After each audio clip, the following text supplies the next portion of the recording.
And we are live. So today I have Arzu from Azerbaijan here to discuss some of the things with the conflict in the Nagorno-Karabakh. So how are you doing today? I'm fine. Thanks so much for having me here. No problem. Thank you for coming on. It's going to be really great to hear the Azerbaijani side of the position. Yesterday I interviewed an Armenian and got kind of the Armenian side of the position, but just to kind of go through and kind of get your perspective because you're originally from the Karabakh area. Is that correct? Yes, absolutely. Okay. And so it'll be interesting, but I think before we get into kind of the main conflict, just talk about some of the history of the area.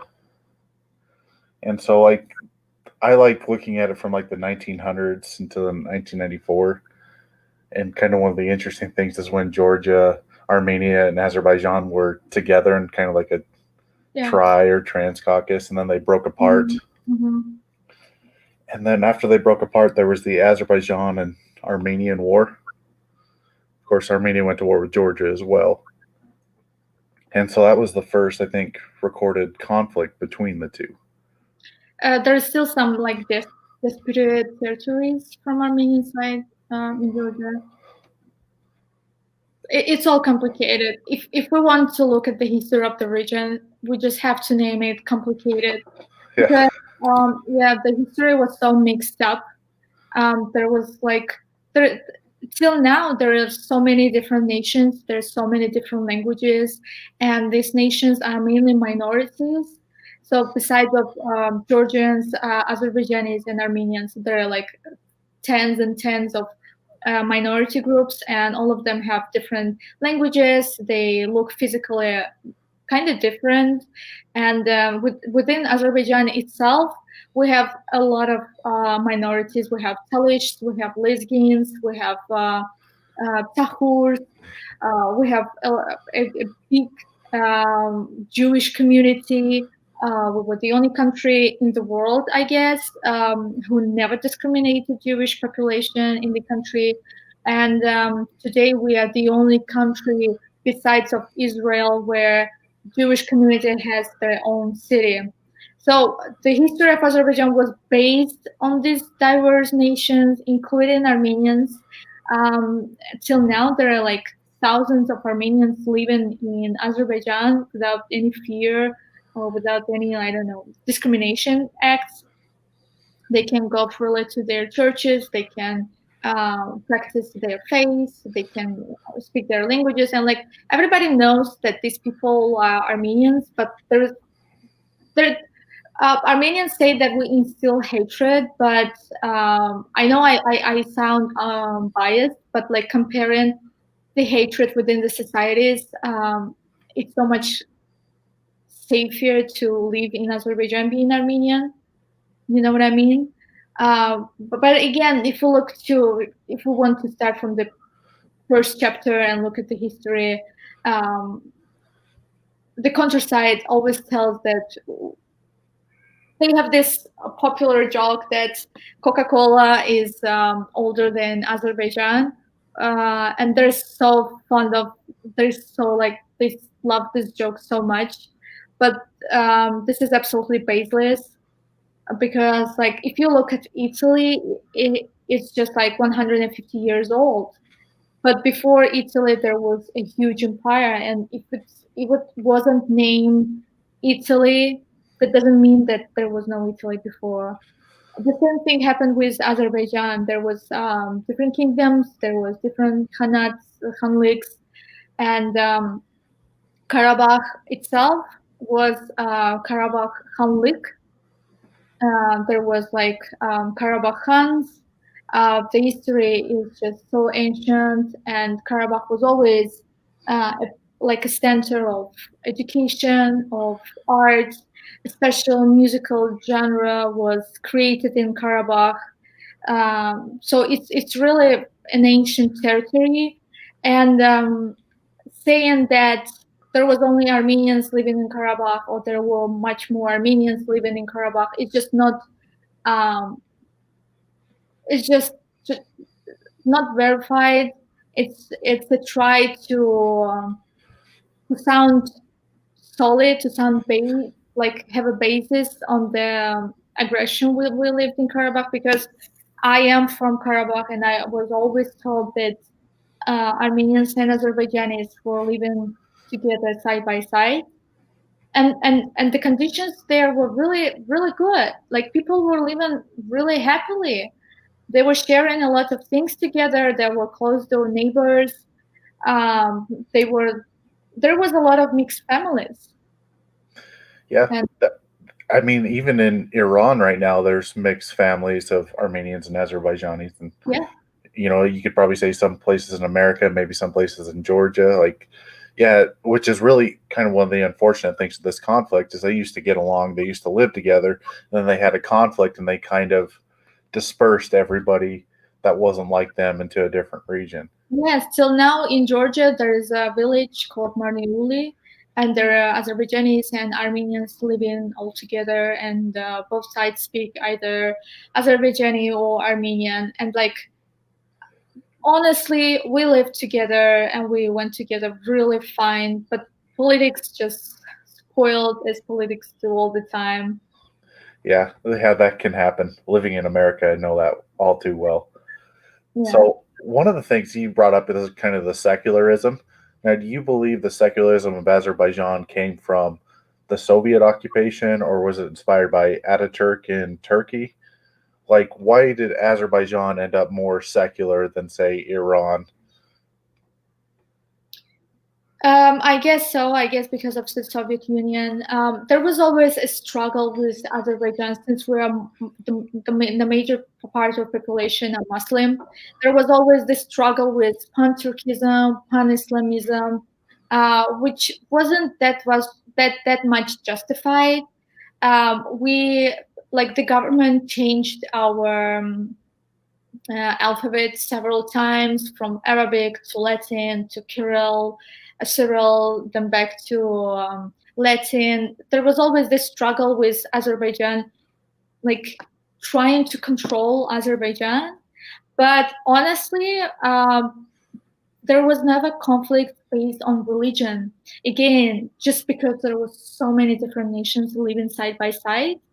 And I can tell you, like in April till now, we're like celebrating from March to April. We're celebrating Azerbaijani New Year, which goes back to Zoroastrianism. Then we celebrate the Christian Pascha. Then we celebrate the Jewish Pascha, and just after the Jewish Pascha, we know that okay, the weather will be fine from now. We can wait for some sunshine. So it was always like super mixed. Yeah, yeah, the weather. Sunshine is always nice. So, what about like the Soviet Union? Because in that 1920 to 22 war, the Soviet Union's one of the reasons why Azerbaijan lost the Nagorno-Karabakh and the territories around them, because Azerbaijan was on that front taking that territory, and the Soviet Union came in and took over Baku, and then later that year took over Yerevan in Armenia. But during that Soviet period, you had probably 60, 70 years where there wasn't as much. I guess there was some animosity, but there wasn't a ton between you guys lived together in peace. And then, Yeah, there was never conversations during the Soviet time whether is it your territory, is Karabakh Azerbaijani or Armenian. There was never conversations like that. And when my mom tells me that we heard Armenians like rumors or chat about Karabakh, that Karabakh uh, will be left as part of Azerbaijan, and we don't want to do that. The whole community in Karabakh never believed that the Armenians can actually start a military action against Azerbaijanis, because there was never such conversations, and there was really not such a difference between Azerbaijan and Armenia, since during the Soviet time the religion wasn't the first and the important thing.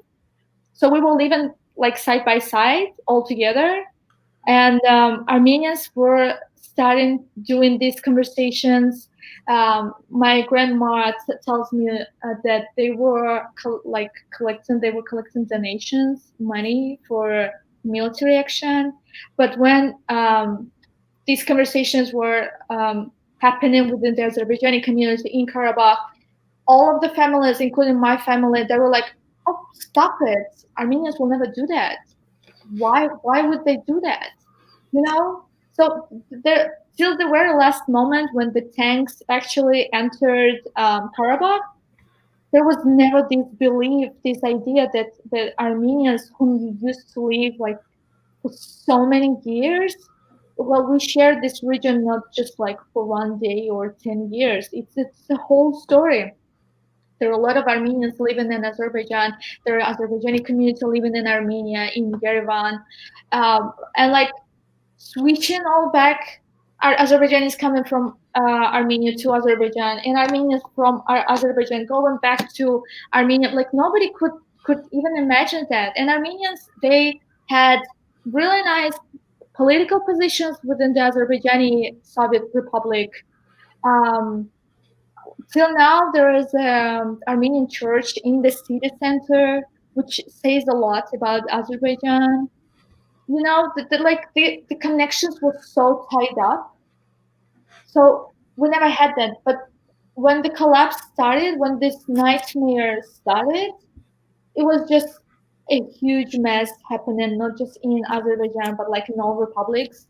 And if you look at the history of other republics, so there's January 90s when something bad happened in mostly all the republics, and like the independence days are just coming back to back from these 15 republics. So we are struggling with the independence. We have tanks in the Soviet tanks in the city center, and from the other side, we have Armenians starting military action against unarmed civilians. That there was, there was tanks against, I don't know, simple gunshots. It wasn't fair. It wasn't fair at all. So you either struggle for your independence or you lose your territories. It wasn't fair. And that's why, unfortunately, yeah, because it's not just about Nagorno-Karabakh. There are 7 regions that are also occupied, and on Madrid principles, the main thing is you have to return first these 7 regions, and Armenia was ready to do that. Till now, the Agdam region, I'm from Agdam region, it's just all in ruins. Nobody lives there. So what was the purpose of like occupying these territories? You know? Yeah. And there's quite a lot there that you kind of broke down there, and you brought up the Madrid principles too. And I think that's something we can discuss kind of the way it's kind of set up. So this is a map of kind of the way the Madrid principles were set up. So you had 5 of the 7 territories that are currently being occupied by Armenia being returned to Azerbaijan. You have a corridor between Armenia and Nagorno-Karabakh, and Yes. that, and then the thing I like about the Madrid principles is it returns the Azerbaijanis that were living in Armenia to Armenia, and the Armenians who were living in Azerbaijan that kicked out to Armenia back into their country. And Yeah, then, because Azerbaijanis who were born in Armenia, they cannot visit Armenia. yeah, it's a really tough thing because there was, that conflict and the refugees. Like, just this is a map kind of the refugees and how they went each way. And Azerbaijan was the first republic to face the problem with refugees and internal displaced people. The first republic from Soviet Union. now, just kind of getting back to the Soviet Union. So Stalin drew the lines, I guess, for the Nagorno Karabakh, and he wanted a district within the middle of Azerbaijan that had an Armenian majority to kind of maintain power out of both sides. Saying Armenian majority is not the right thing to say, because there was villages where the majority were Armenians, but overall it was there was Azerbaijanis living. When Armenians say that a right for self-declaration, referendum, it's just, if you want a right for self-declaration, there people living in the territory and all have a right to vote. So you cannot just simply say there are Armenians living and we want this territory to be Armenian just because Armenians live there. It's just not like, let's be honest. There are hundreds, thousands of Armenians living in California. Like, what's next? They will want someday California just because Armenians living in California. It's just not justified. If you want to decide about the fate, about the upcoming decisions of the territory, you have to have a referendum where all the citizens have a right to vote. You know, and Armenians living in Karabakh, it's not a separate nation. They have the same religion. They speak the same language. They're Armenians. It wasn't a minority. It wasn't a different nation looking for self-declaration. There were Armenians and Azerbaijanis living in Karabakh.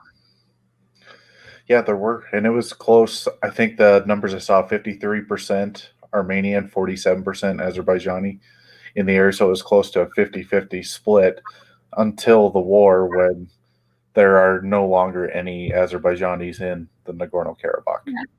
Like Shusha was mainly, there were Azerbaijanis mainly. But recently they celebrated presidential elections in Shusha. They renamed the city to Shushi, and now well, the worst thing they are doing is just they try to wipe away all the Azerbaijani presence and like renaming Azerbaijani mosques Iranian mosques, Persian mosques. It's just another way to say that okay, Armenians will live in here and Azerbaijanis will not. Well, that's not that's not true. So, wasn't there a massacre in Shusha during the war?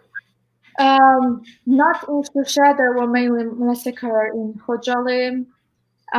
Before that, there was a lot of Jewish people who were killed. It was another massacre, and even in the Jerusalem Post, there was an article about the massacre before the Holocaust. Um, but in Khojaly, we lost 613 people, and there were just unarmed civilians. It was February, it was winter, mountainous region, and I don't know. You just have to like Google the pictures to Yeah. see how awful was that. There was so much hatred. There was so much aggression. I don't know where it comes from, and I don't know. My dad tells me that when people were coming from Khojaly, we couldn't believe our eyes. We couldn't believe that Armenians can do that because people were running away like barefoot in the mountains in the winter and like Yeah, there's a lot about that event, and I just kind of from my perspective. So they came in, they did a raid at night, started chasing out all the civilians during the middle of winter at night, yeah, and then some of the civilians trying to cross the border into Azerbaijan, they stood in the border and shot them while they were trying to cross. And one of the things that really bothers me about the Armenian position on this conflict is how they downplay or deny that barbaric act. yeah, absolutely. They even have like special websites where they like try to justify that there was no Khojaly massacre in history.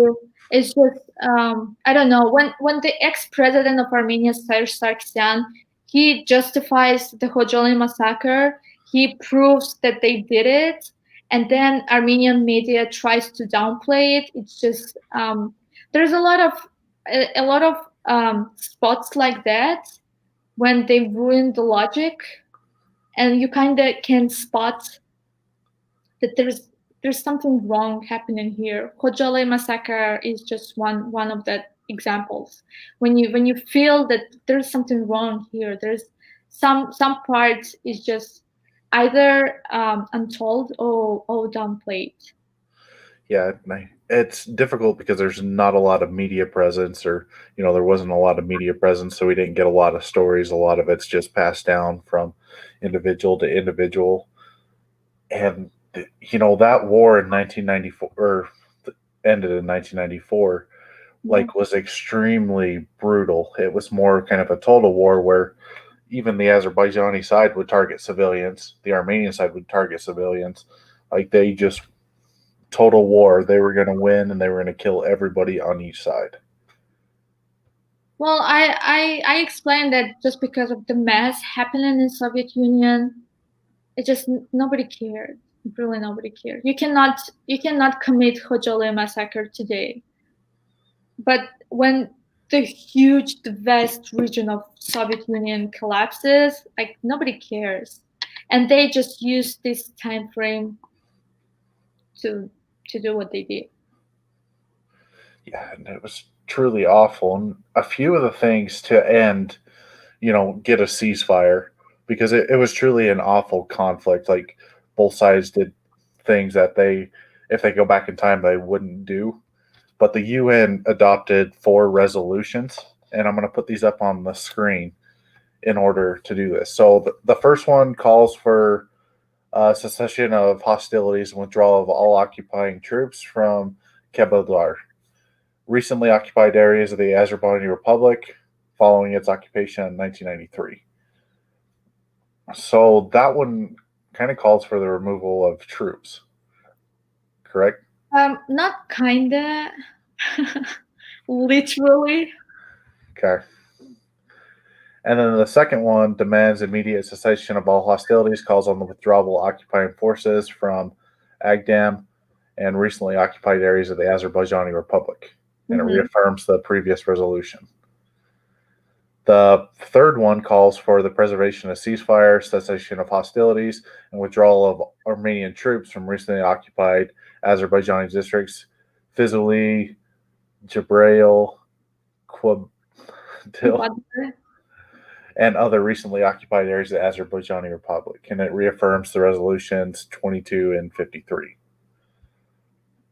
And then 884 condemns recent violations of the ceasefire established from between the parties, which resulted in resumption of hostilities, calls upon the government of Armenia to use its influence to achieve compliance by the Armenians of the Nagorno-Karabakh region of the Azerbaijani Republic, calls on the other 3 resolutions, demands parties consider an immediate cessation of armed hostilities, calls withdrawal of Armenia from Azerbaijani district, Zilijan, and reaffirms U.S.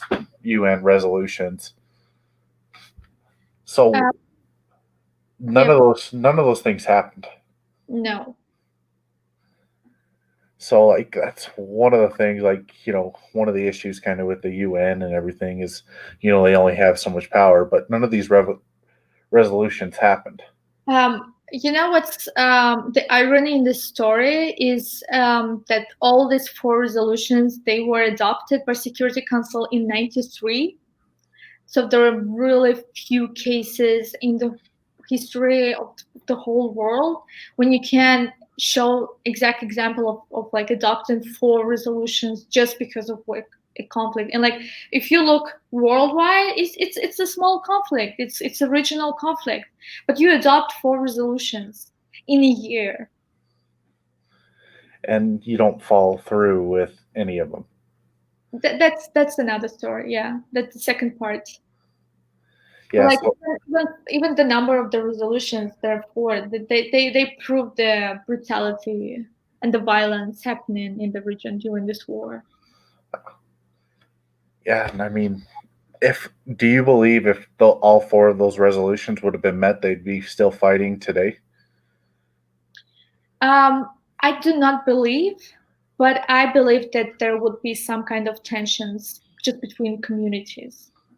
But you know what's important? Armenians lived happily in Azerbaijan, and by happily, I really mean it.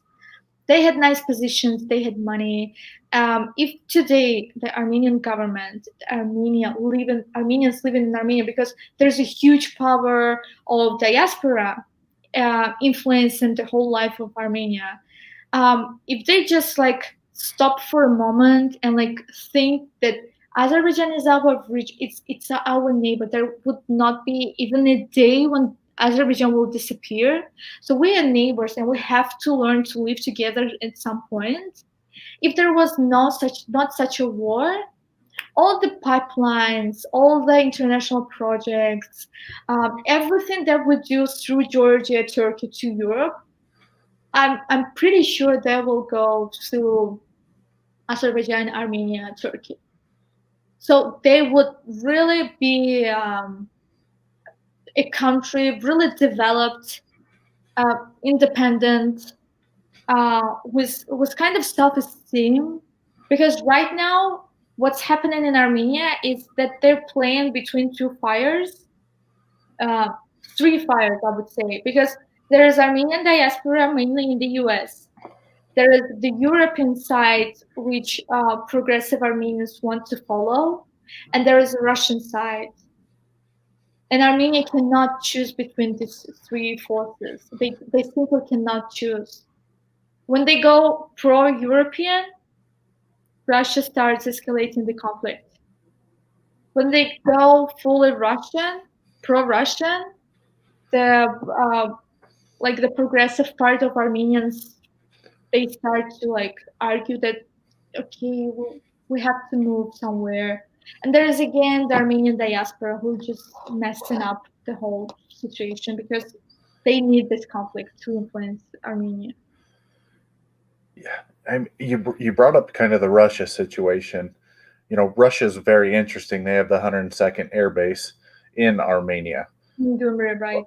but they're also an arms dealer for Azerbaijan, and they're also on the peacekeeping of the Minsk group as far as finding a revolution. But I think they're kind of in the aspect where they want this conflict to engage on and on and on because then they can fund military to Armenia and then fund military to Azerbaijan and also keep the relations with Azerbaijan to tap into their oil pipeline that goes into Europe.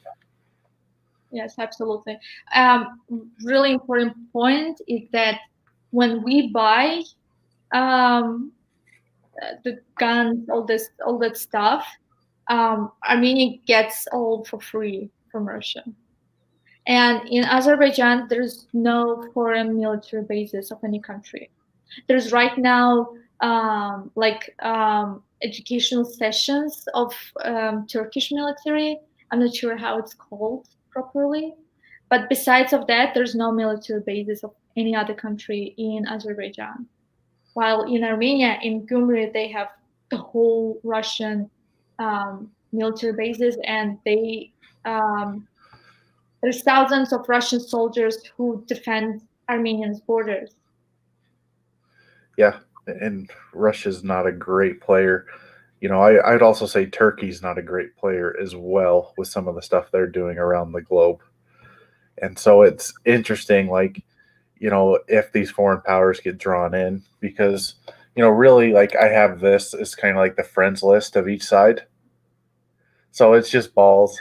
But so, like, Pakistan, Ukraine, Georgia, Turkey, Israel. And then the Armenia friends are Iran, Syria, Russia, Greece. Greece by defact just because they hate Turkey. Yeah. And then Serbia. So what do you think? With Iran, there should be a star because there are millions of Azerbaijanis living in Iran, in South Iran, in Tabriz region, all that cities. And when we had rallies all around the world, pro-Azerbaijani, pro-peace campaigns, there was also rallies in this kind of campaigns in Iran. So there's also a lot of Armenians living in Iran. So officially they can say one thing, but you should just bear in your mind that there's millions of Azerbaijanis living in Iran. Yeah, there's more Azerbaijanis in Iran than there are in Azerbaijan. Yes. And the supreme leader of Iran is an Azerbaijani. And there is really no difference. We are one nation. We are one. Like we are Azerbaijanis. We speak the same language, and when we go, there's there's thousands of Azerbaijani Iranians come into Azerbaijan during the like Azerbaijani New Year, and abroad we have the closest connection with them because we're one nation. Yeah, the thing about Iran is their main enemy is Israel, and you guys are very very friendly with Israel. You The know, same for with Palestine.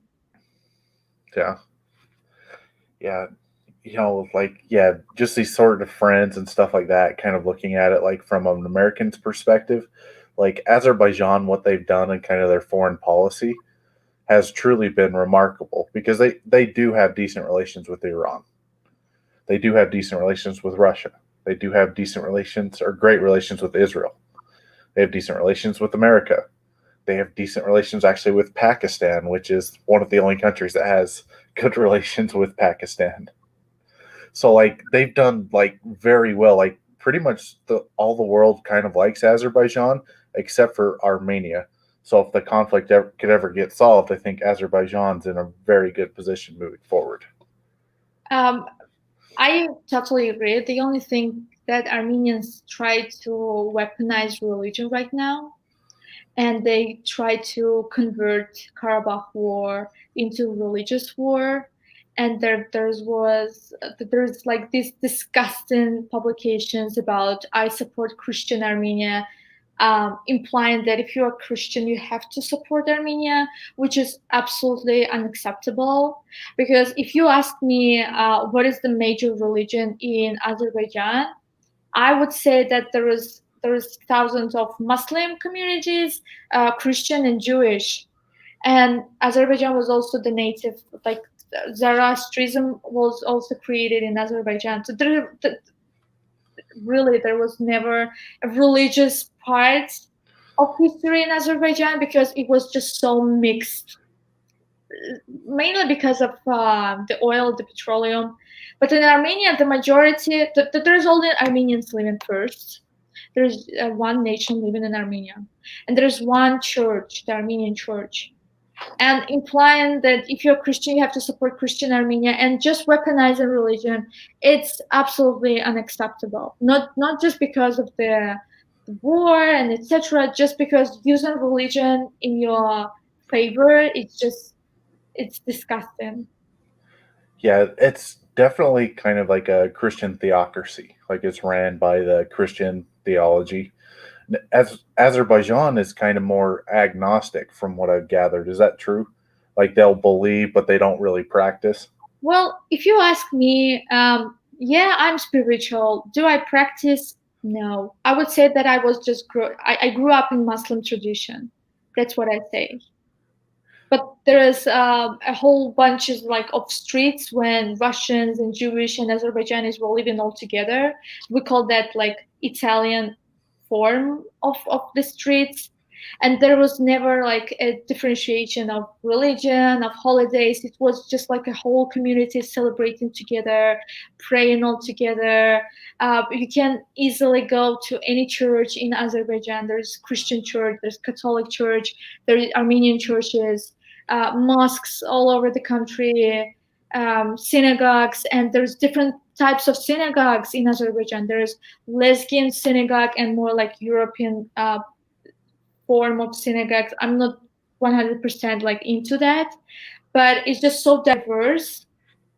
And there was the main thing we ask each other is where are you from originally, like from which region are you? But it was never about whom you pray to, where do you go to? Never.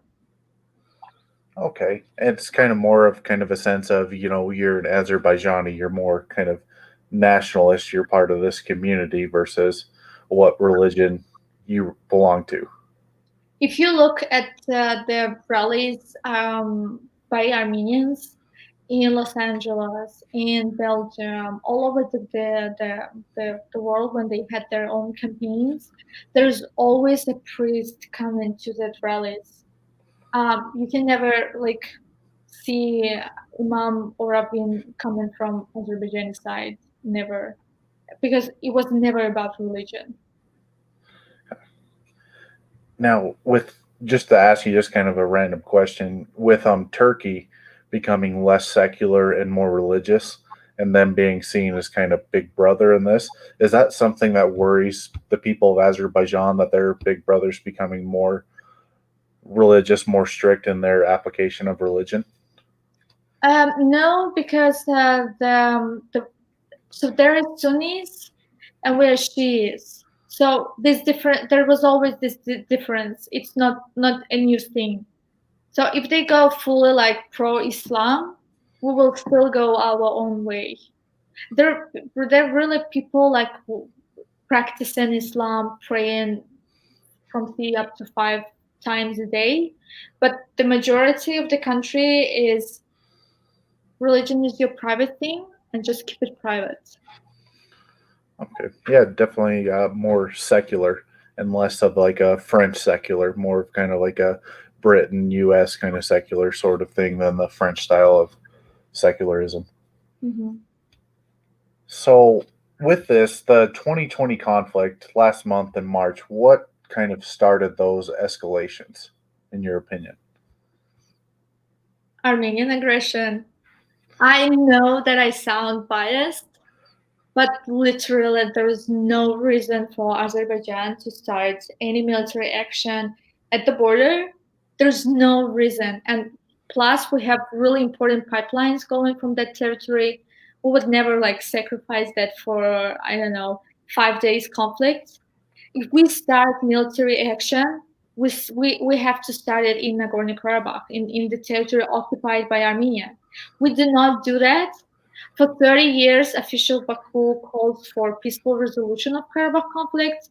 And now, out of blue, we attack Armenia in the border, not in Karabakh. Like, that doesn't make any sense. Yeah, that area doesn't really make too much sense either. Like looking at both sides, I know you guys have the oil pipeline that goes through there, but even like the Talbish region doesn't make any strategic sense why that would break up. But I mean, there's been, according to like Wikipedia, 7,000 violations of the ceasefire since 1994. Like it seems a lot of times there's just like pop shots taken by snipers on the Mhm. border. And another important point is that there was no army at the border. No army. There were just random like the border soldiers that protect the borders. But there was no actual army. There were no tanks, no artillery. There was nothing. And when they started this conflict, saying that we some military like up to 3 4 people they just crossed the border and in a like a car and like it's just it's not even funny, you know. The thing they wanted to start this conflict at the border. So there is kind of a Russian NATO. It's a committee for security. Azerbaijan is not part of this committee, but Russia, like Kazakhstan, all of them, like the post-Soviet republics, they're all part of this members of this committee. And we um, if we like follow this provocation and start actual war actions against Armenia, this Russian NATO had to protect Armenia. So this is the agreement that they signed. But again, it was really it was silly because I cannot imagine the majority Muslim republics to come against Azerbaijan. Like there is Kazakhstan, and the biggest diaspora of Azerbaijanis living abroad. Yeah, one of them are in Kazakhstan, and like nobody can.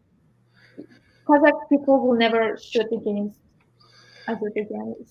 Yeah, there's that treaty that Russia has with Armenia. There's also a Turkish treaty as well with Turkey, Azerbaijan, Turkmenistan, Uzbekistan. I don't think Kazakhstan's in there, but yeah, there's like a Turkish one as well where these guys are, a couple of the stands are on both sides. Yeah. But I don't think they would get involved either. Like No. Yeah. so, but yeah, the 2020 conflict too. Just to kind of ask for your kind of opinion on this, like there's a wide variance in like numbers from both sides. So, like casualties from the Armenia, they said 5 soldiers were killed. The Azerbaijani claim was 120 soldiers killed. And then on the other side, Armenia claims 21 soldiers, but they downed 13 UAVs, which I think is kind of, I think both sides are kind of lying on their numbers. Why do you think that is? What is for sure is Armenia tries to downplay the numbers because there was a huge like it was a military escalation. Like there's no way of 5 soldiers dying. There's no way. But the discrepancy between 5 and 120, is the number closer to the middle, or is it closer to the 120, or is it closer to the 5 number? I cannot say for sure, but we know that there are much more victims from Armenian side. That's we know for sure, and they just try to downplay it. They did throughout the April War, and what struck me in America when I met Armenian people, they were sure that during April War, they actually won. They occupied new territories. So can you imagine the state propaganda that strong? Yeah, So during the April War, the borders of the occupied territories swept for the first time from 1904. We had like 2,000 of hectares of the land, and in America there were Armenians saying no, actually we won the April War. I mean, there was a lot of people that died in that war. You guys did gain territory in the Nagorno-Karabakh. That is correct on that front. Like, you did lose quite a few people trying Yeah, to get yeah. that territory, and I Was think, not brutal, yeah, page of the story. and I think that's one of the last things in kind of this conflict is the people that have died in this conflict, and it's really undercovered. There's a lot of families that are affected by this conflict because I can't imagine being part of the diaspora, growing up somewhere, and then being kicked out by a military force, forced to live somewhere else, pick up, and not being able to return to your homeland. What Armenia is doing right now? They're doing all these pro-peace campaigns, but the thing is, when you occupy another territory, for sure you will go for pro-peace, and they try to victimize Armenia as they did throughout the history. They try to picture Azerbaijan as the aggressor country who violates the ceasefire and etc. But like we are the victim in the story. There are always two sides. There is always two sides, and we are the victim. My dad cannot go back to his house where he grew up, and it's just not fair. All these talks about self-declaration is just and right now what the official Armenia does, it just tries to come back and forth with more principles. Like 2 days ago, Pashinyan came up with 7 proposals, and all of the proposals were like Azerbaijan has to, Azerbaijan has to stop, Azerbaijan has to withdraw, and nothing about Armenia. But like, guys, you occupied the territory, and it's official. It's not disputed territory; it's occupied territory, and the whole world recognizes Karabakh as occupied territory. Yeah, I mean, all international boundaries, all international borders recognize that as kind of Azerbaijan. Including Armenia itself. Can you imagine there are people who are born in Karabakh right now, and in their passport they have like the place of birth Azerbaijan.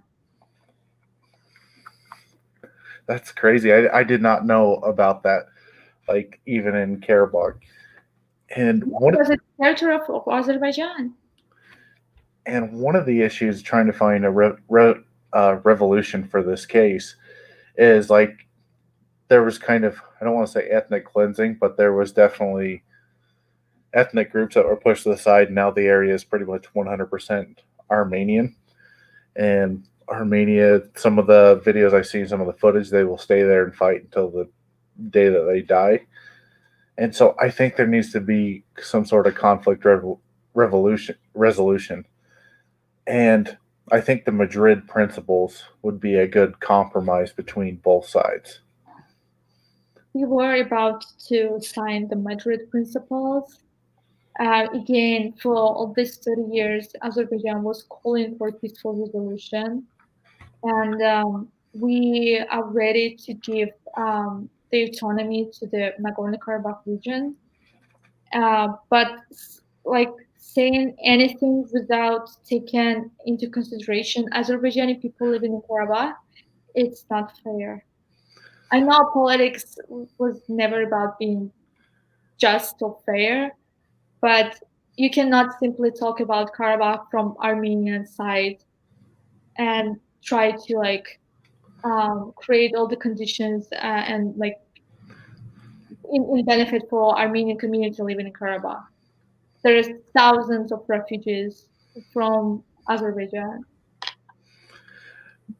Now, do you think all the refugees going back to their home places could be cause for some conflict due to kind of the escalation from both sides and kind of the hatred from both sides? So, if they had a situation where they made a peace deal, allowed people to go back, would it be a situation where if they were in Armenia or they were in Azerbaijan, there would be crimes committed against these refugees going back? Well, both sides have to work really hard on that because there's a huge hatred in between communities. There's even bigger hatred from Armenian side, and you can see that by all the aggression during these rallies in Los Angeles, in Belgium. Just like last night, there was another attack um, from several Armenian guys on a single Azerbaijani guy in Toronto, in Canada. And you know, it's a will that you just try to like stop it. If you just let it go, the hatred will just escalate so much. Um, there are a lot of like posts. There's really my I just had an interview with a woman who grew up in Shusha, and she was telling that during the school years when we were like on third or fourth grade, we had to go and like promise to Stalin that we'll follow his path. But what Armenian kids were doing, they were going to cemeteries and they were praying, they were promising to their ancestors that they will take revenge from all the Turks. So there's really a huge, the generations growing up with this hatred towards Azerbaijanis. It's not a thing that in one day you just change everything. Both communities have to try real hard. Yeah, for sure. Now, for the ending of this conflict, 'cause I don't want to see this conflict escalate, get to a full war, Absolutely. because both sides in the past didn't have any issues with targeting civilians, which makes it a total war, which makes war crimes being committed, which could even be a worse situation than we are in now. But what would be your resolution for a peaceful solution to this issue? Withdrawal of all of the military bases from Nagorno-Karabakh, immediate withdrawal. There should not be even a single soldier in the territory of Karabakh. We have to make sure that all the refugees are back in their houses, in their homes. Um, we have to make sure that all the occupied territories are safe, and then we just have to work to create that community relationship we had before the war. Now, what would you think if both sides joined NATO? Kind of similar, because Greece and Turkey were about to go into a war with each other, and then they both joined NATO. And conflict hasn't been. They haven't went to war with each other. They still have tensions, but at least they're friendlier now than what did before. Do you think it would be a good thing for Armenia and Azerbaijan to join NATO? Um, I don't believe that at some point in near future, Azerbaijan or Armenia would be able to join NATO because of Russia. because of Russia. Yeah. Well, that's the point of NATO, is to kick Russia out. Because Russia's really playing both sides and kind of using and abusing both countries. And I think Yeah. if they can get away from that, I think it would be beneficial to both. Yeah, but unfortunately, the Armenian government don't want to see that. And it's not just about the Armenian government. I'm pretty sure if you ask Armenian people, like random people living in Armenia, do you want this war with Azerbaijan? They would probably say no. Like it's the reaction of a normal person to say no to war. And this territory is worldwide recognized as Azerbaijani territory. It was Azerbaijani territory, and like downplaying some facts or rewriting parts of history, it can you can go with it for 5, 10, 30 years, but at some point the truth will become the truth, and the truth is that Karabakh is occupied. Yeah, Karabakh, and then the 7 regions around it as well. Like, I don't think those should be forgotten too, because that's because Yeah, in Azerbaijan we have this like the whole idea of Karabakh, so immediately you add that 7 regions, but you're absolutely right. because I think Nagorno-Karabakh, when the Soviet Union dissolved, wanted to be its own country, or at least autonomous region. Autonomous, right? And so, like, yeah, there's more, I think, of public sympathy for them getting that autonomous. But as far as like the 7 regions around it that Armenia occupies, like, there's less, I think, sentiment for them keeping those than the actual Nagorno-Karabakh itself. And so now I have a few questions. They're kind of from like the Armenian side of things, just to give you an opportunity to answer a little bit. So one of the common ones that I've seen leaders as well of the countries. So Armenia had the Velvet Revolution in 2018, and they say that's kind of a beacon of light to the civilians in Azerbaijan. Like, in the Azerbaijani civilians look at that in Armenia in envy. Is that the case? The And Velvet envy, like they wish that their people could have a similar kind of revolution in their country. well, when Armenia says anything about envy towards Azerbaijan, it's just funny. Just Yeah. compare the level of lies. Um, it's just funny. Like seriously, envy. You can say any other word, but not envy. Yeah. Yeah, I think, it's just one of those things. Like, I watched the video of Pashinyan and Ilev kind of debating back and forth. Like, they would kind of take shots at each other a little bit in that video with some of their rhetoric and what they were saying. So another question that is primarily brought up by Armenians is the Armenian genocide, and whether, like, because Azerbaijan doesn't recognize it, neither does America currently, actually. Yeah. But do you believe that the Armenian genocide occurred? No. No. If we talk about Armenian genocide, we have to talk first about the genocide committed by Armenians in Khojaly. So no for Armenian genocide. So if the Armenians admit that there was, by legal definition, Khojaly was a genocide. So if Armenians admit that, you'd be willing to admit that the Armenian genocide happened? I don't think so, because by the facts that we have, there was no genocide. Yes, there were people dying, but during the Soviet era, when Stalin was removing a whole nation from one side to another part of the world, there was again people dying. There were millions of people just dying just because Stalin wanted so. Yeah. So we do not call that a genocide. Then we have to call everything a genocide. The Tatars removing from their native lands. Okay, let's call that genocide of thousands and thousands of poets, of politicians who were repressed in Siberia, died there. Let's call that genocide. The official Turkey opened their archives and they were willing to work all together.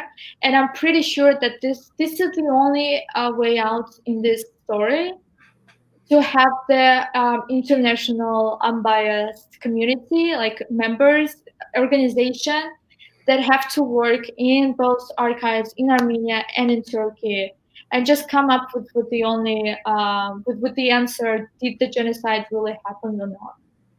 But for the information that I have for now, no, there was no genocide.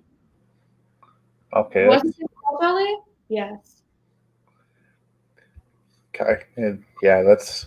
I think that's going to be a term of disagreement, but we won't stick on that one because we'll have to agree to disagree. Now, Actually, if you ask Armenian diaspora abroad, what is the main issue, they would say genocide. If you ask Armenian community living in Armenia, they would say Karabakh. yeah, and that's 100% true. So, like the diaspora of Armenia wants the world to recognize the genocide. It's their hot button issue. But if you ask in Armenia, like Karabakh is the primary issue for them. Yeah. And so the next question. So now I've seen some accusals of ISIS and the Grey Wolves, some of terrorist organizations joining Azerbaijan. And I don't believe this is the case because Azerbaijan isn't as theocratical, but just to kind of respond to the allegation that Azerbaijan is using terrorist groups. Azerbaijan does not use any terroristic organizations. Azerbaijan condemns all the aggression committed by terrorist organizations all around the world. Um, I know for sure that there are several terroristic organizations in California. Just in California, there is SLA, there is AP13, and this is the open information internet that you can simply find if you just Google like terrorist organizations of Armenia. They have this idea of Armenian power. It's another part of state propaganda. They know that the majority are Muslim, and then again, as I told you before, they try to weaponize religion. There was never such a thing, and it's just a state propaganda, baseless, full of prejudice, Islamophobia. Uh, I really agree. Like I just see those allegations thrown out, and I think it's just one way to kind of try to garner public support because there's kind of a big issue in this because it's really undercovered. That both sides will kind of do things to try to garner public support so they can get more people talking about this issue to hopefully get it resolved. But like honestly, if you just count the countries that support Armenia, there is Syria, there is Palestine. Uh, like, aren't they the center of terroristic organizations? And then you accuse Azerbaijan of using terroristic organizations. Yeah, the Syrian thing is kind of another reason why I don't like Armenia because of all the travesties that Assad has committed in Syria. But also you have Lebanese Hezbollah and then you have Hamas as well, which also Armenia is going to support as well, which is really bad. Now, Turkey is kind of one of your supporters, and they are arming mercenaries and sending them into Libya as well. And then Pakistan also has been known for Al Qaeda, the Taliban training, and those guys. So it is kind of mix and match. But as far as Azerbaijan directly, I don't think that's the case because Yeah. they're way too religious. Again, Karabakh was never about the religion. So that's kind of all that I have. Do you have any like questions for me or any final thoughts? I just urge Armenia to really rethink their situation, rethink their position. They can live independently. They can prosper. they can live as happily as they did during the Soviet time with Azerbaijanis side by side. These were people dying both from Armenian and Azerbaijani sides. We could simply avoid this. This war is absolutely baseless. The whole world supports territorial integrity of Azerbaijan.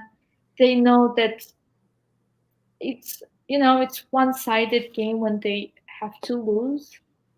So I really urge not the Armenian government, but Armenian community, Armenian nation, Armenian mothers, just rethink and just stop this violence and stop this aggression. It's really not needed.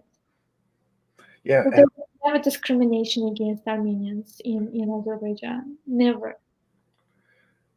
yeah, for sure. And I believe like if they can get this conflict resolved, so Azerbaijan has oil, Armenia is trying to develop a tech sector. Like if they can get this conflict resolved, both of these countries are going to increase in economic prosperity to a level that isn't seen in much of the Middle East outside of it. Oh, yeah. Right. And so this conflict's kind of preventing a lot of people from going in there and investing in both countries.